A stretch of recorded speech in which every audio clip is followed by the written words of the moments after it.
यह कहानी बहुत ही दर्दनाक है और यह कहानी ज़रूर आपको रोने पर मजबूर कर देगी, तो प्लीज़ इसे ध्यान से सुनिए और अगर अच्छा लगे तो दूसरों के साथ ज़रूर शेयर करिए। एक लड़की थी, बहुत ही खूबसूरत थी। जितनी वह सुंदर थी उतनी ही वह ईमानदार भी थी। न किसी से झूठ बोलना, न फालतू की बातें करना, बस वो अपने काम से काम रखती थी और वो जिस क्लास में पढ़ती थी उस क्लास की वो सबसे होनहार छात्र थी। उसका मन हमेशा अपने पढ़ाई और अपने परिवार के ऊपर रहता था। उसी क्लास में एक लड़का भी पढ़ता था। वो हमेशा उस लड़की को पीछे से देखता रहता था। वह मन ही मन उससे बहुत प्यार करने लगा था। लड़का अक्सर उस लड़की के छोटे मोटे काम कर दिया करता था, बस उसकी एक मुस्कुराहट के लिए, और जब वह लड़की उस काम के बदले मुस्कुरा दिया करती थी और साथ में धन्यवाद बोल दिया करती थी तो लड़के की खुशी का मानो कोई सीमा ही नहीं है।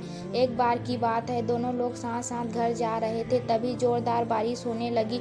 दोनों ने एक पेड़ के नीचे अपना सर छिपाया, लेकिन पेड़ बहुत छोटा था, इसीलिए बारिश छन छन करके उसके नीचे आ रही थी। ऐसे में बारिश से बचने के लिए वह दोनों एक दूसरे के बेहद करीब आ गए थे। लड़की को अपने करीब पाकर लड़का अपने जज्बातों पर काबू नहीं कर सका।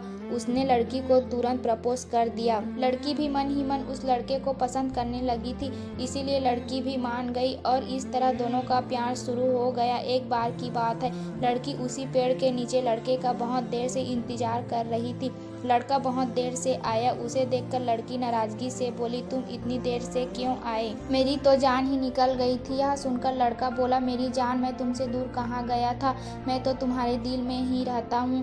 तुम्हें यकीन ना हो तो अपने दिल से पूछ लो। लड़के की इस प्यारी सी बात सुनकर लड़की अपना सारा गुस्सा भूलकर उस लड़के से जाकर सीधा लिपट गई। एक दिन वह दोनों उसी पेड़ के नीचे बैठकर बातें कर रहे थे। लड़की पेड़ के सहारे बैठी थी और लड़का उसकी गोद में अपना सिर रखकर लेटा हुआ था। तभी लड़की बोली, बाबू, अब तुम्हारी जुदाई मुझसे बर्दाश्त नहीं होती।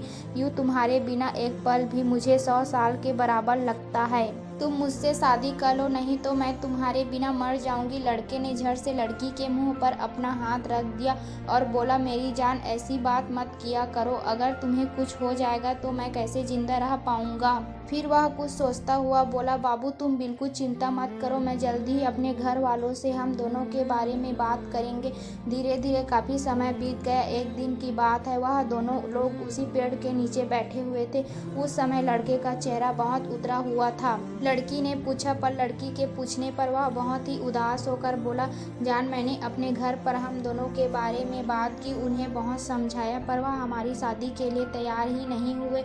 उन्होंने मेरी शादी और कहीं तय कर दी है। यह सुनकर लड़की का मानो जान ही निकल गया। तब मन हुआ कि जोर जोर से रोए, पर वह अपने जज्बातों पर काबू कर ली और बोली, मैंने तुमसे सच्चा प्यार किया है। मैंने कभी तुम्हारे अलावा किसी और को नहीं चाहा, न कभी तुम्हारे अलावा किसी और को चाह पाऊंगी। मैं तुम्हें कभी भूल नहीं पाऊंगी। तुम तो निभा नहीं पाए अपनी कसम किसी वजह से, पर मैं अपनी कसम जिंदगी भर निभाऊंगी। और फिर लड़का कहता है, प्लीज मुझे माफ कर देना। फिर लड़का धीरे से बोलता है कि वैसे अगर तुम चाहो तो हम हमेशा के लिए एक बहुत ही अच्छे दोस्त बनकर रह सकते हैं। देखते ही देखते उस लड़के की शादी का दिन भी आ गया। लड़के को यकीन था कि उसकी शादी में उसकी दोस्त जरूर आएगी, पर ऐसा नहीं हुआ। हाँ, लड़की का भेजा हुआ एक गिफ्ट पैक उस लड़के को जरूर मिला। लड़के ने कांपते हाथों से उसके गिफ्ट को खोला। उसके गिफ्ट देखते ही वह लड़का बेहोश हो गया।